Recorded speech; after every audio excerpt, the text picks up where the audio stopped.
La TACD est le langage, la notion de jargon, ses sources, ses raisons d'être et ses affinités. Sur la notion de jargon, nous commencerons par dire qu'il s'inscrit, le jargon, dans une conception du langage. D'abord, il suppose une relation organique entre le langage et la pratique, entre le sens et l'usage, ainsi que la citation de Wittgenstein peut le faire penser.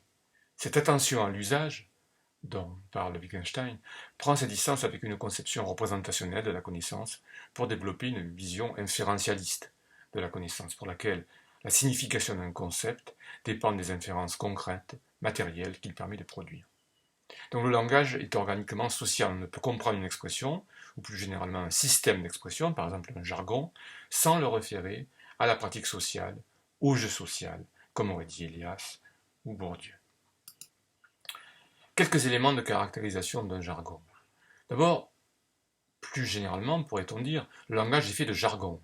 Un jargon, donnons-en une définition, est le langage particulier d'un groupe social ou professionnel trouvant son origine dans les jeux sociaux de la culture et les exprimant. Donc la notion de jargon, telle que nous l'employons, enracine le langage dans la culture, exprime une culture. Le jargon constitue donc un élément majeur d'un modèle de culture. Pattern of culture, comme disait Bénédicte. Comme un voir comme, le jargon est un modèle.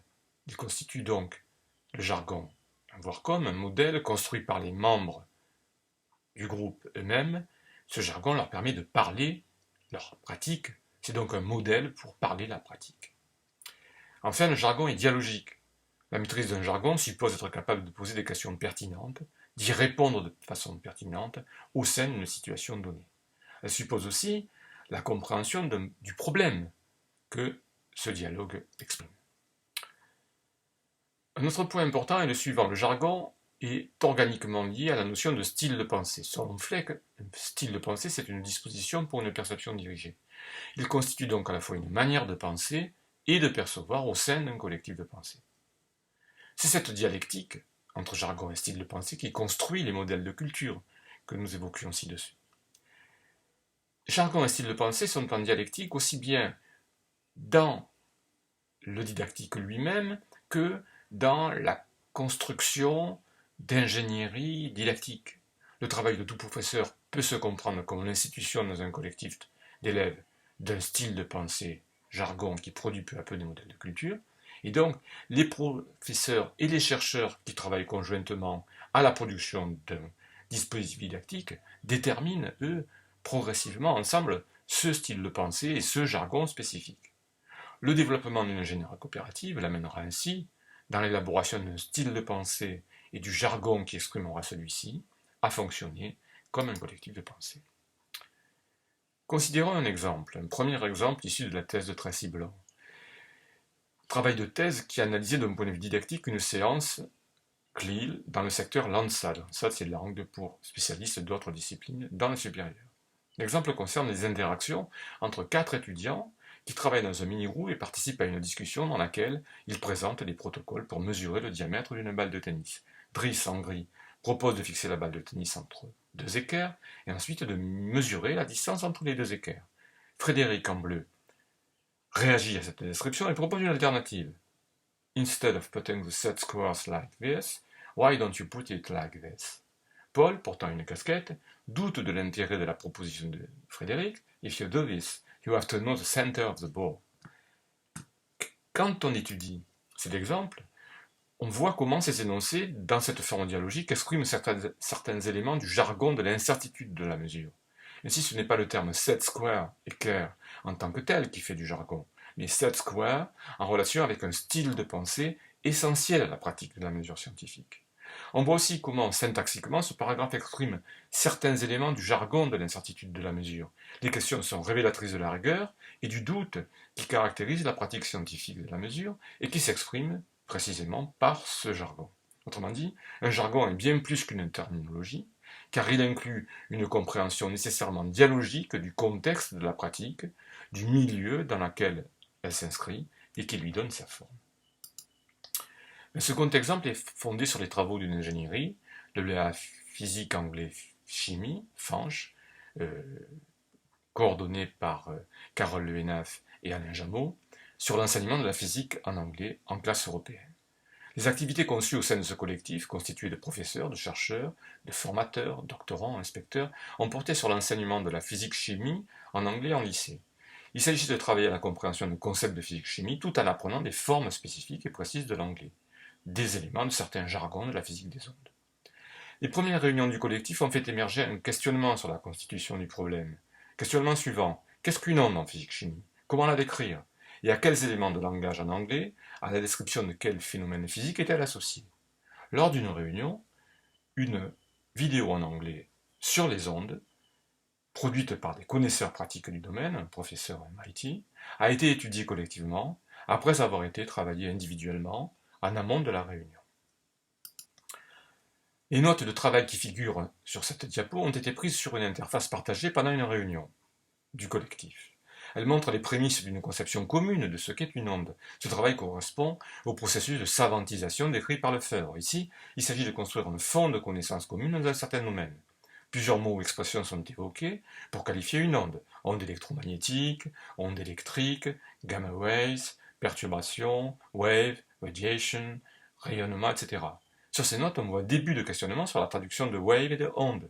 Comment s'appuyer sur wave et au sein de quel système d'énoncé pour exprimer l'idée de perturbation physique?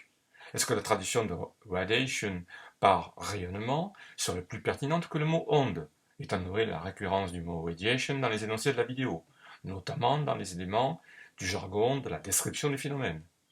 La réflexion collective sur la traduction d'un jargon à l'autre sert ici d'appui à la compréhension du savoir en jeu pour une future conception de la séquence en classe, avant de s'accorder sur comment exprimer en anglais ce qu'est une onde, et plus précisément, comment en parler dans un certain anglais de la physique, dans certains systèmes d'énoncés, qui constitueraient des éléments du jargon de la physique des ondes pour telle ou telle situation.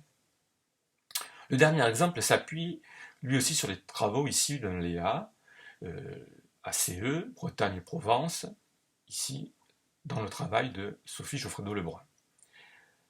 Un des domaines de la progression ACE est le domaine situation. Il propose une situation initiale, le jeu des annonces, où les élèves comparent un lancer de dés à 6 faces avec une annonce produite à 2 mains pour travailler progressivement les comparaisons d'écriture additive à plusieurs termes, la soustraction et la multiplication.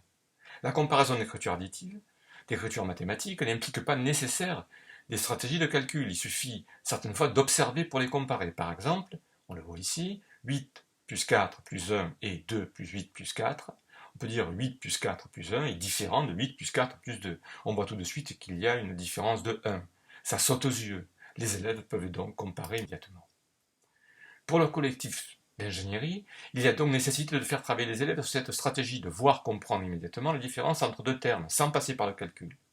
Expression qui a peu à peu évolué vers celle de sauter aux yeux. Dans l'exemple proposé, on voit à gauche comment un professeur décrit sa pratique de classe avec cette expression. Il dit en s'appuyant sur un exemple de recherche de différence entre 52 et 32, les élèves se mettaient à explorer la ligne pour chercher cette différence, qui normalement sautait aux yeux, et se voyait d'un seul coup d'œil, donc pas besoin d'explorer la ligne. Puis ce jargon va se concrétiser dans la pratique même des élèves, comme le donnent à voir les deux extraits du journal du nombre. Dans le premier, les élèves doivent se rendre capables de voir que si l'on ajoute, puis si l'on soustrait le même nombre dans deux expressions d'une égalité, la somme reste inchangée, par exemple 8 plus 4 moins 4. Dans le second exemple, les élèves doivent comprendre la conservation des écarts. Lorsqu'on ajoute le même nombre de termes de soustraction, la différence reste inchangée. Les élèves doivent ensuite en faire l'expérience en produisant différentes écritures mathématiques sans calculer, simplement en regardant. Les élèves intègrent ici des gestes concrétisés par l'expression « ça saute aux yeux ».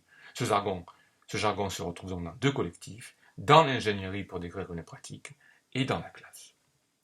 Nous allons terminer cet exposé en notant des parentés épistémologiques et des centres et des différences de centration entre la théorie des communautés discursives disciplinaires scolaires et la TACD. Première parenté épistémologique, le sens du langage, c'est l'usage dans les pratiques. La mise en place d'une communauté discursive disciplinaire scolaire est associée à la production d'arrière-plans et de jargons partagés, à partir des pratiques desquels il sera possible d'en produire de nouveaux. Deuxième point, le sens du langage dans le social, le collectif, dans la culture. Les jargons peuvent être alors conçus comme des spécifications des genres langagiers, au sens que cette expression revêt dans la théorie des communautés discursives disciplinaires scolaires. On pourrait dire peut-être comme des espèces qu'on peut éventuellement regrouper en genre. Troisième point de cette parenté épistémologique, c'est la question cruciale de la parenté épistémologique du didactique et de la culture. Jobert et Rebière, citant Brossard, affirment que les concepts scientifiques prennent chair par capillarité, en quelque sorte en venant ramifier dans le terreau des concepts quotidiens. C'est une conception très proche de celle de la TACD, de type de Deweyien, d'une recherche de continuité entre l'école et la culture, comme il existe une continuité, selon Dewey, entre l'enquête commune et l'enquête savante. Les différentes centrations possibles, premièrement la question de la discipline.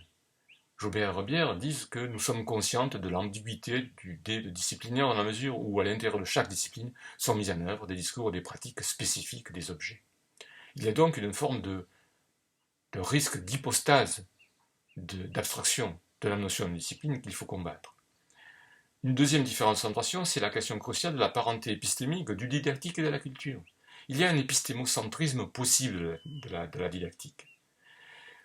On pourrait imaginer lutter contre cette épistémie, contre cet épistémocentrisme, cette centration sur le seul savoir. On pourrait donc imaginer lutter contre cela sur la base du passage de la métamorphose des pratiques et des discours, sur laquelle insiste le modèle de la communauté discursive disciplinaire scolaire, pour gagner à penser que ce sont les pratiques elles-mêmes de savoir, et non pas le savoir du biologiste qui doit faire l'objet de cette métamorphose. Ce serait sa pratique, son épistémologie pratique, qui constituerait des points de référence pour les dispositifs et gestes didactiques. Enfin, dernier élément de possible différence de centration, la question du descriptif et du normatif, de comprendre et transformer, de comprendre pour transformer. Nous pensons en TACD qu'il est nécessaire d'instituer toujours davantage une perspective politique qui entend contribuer à la reconstruction d'une forme scolaire considérée comme problématique. Il s'agirait donc de concrétiser la création d'intelligence collective et l'égalité des intelligences. Merci pour votre attention.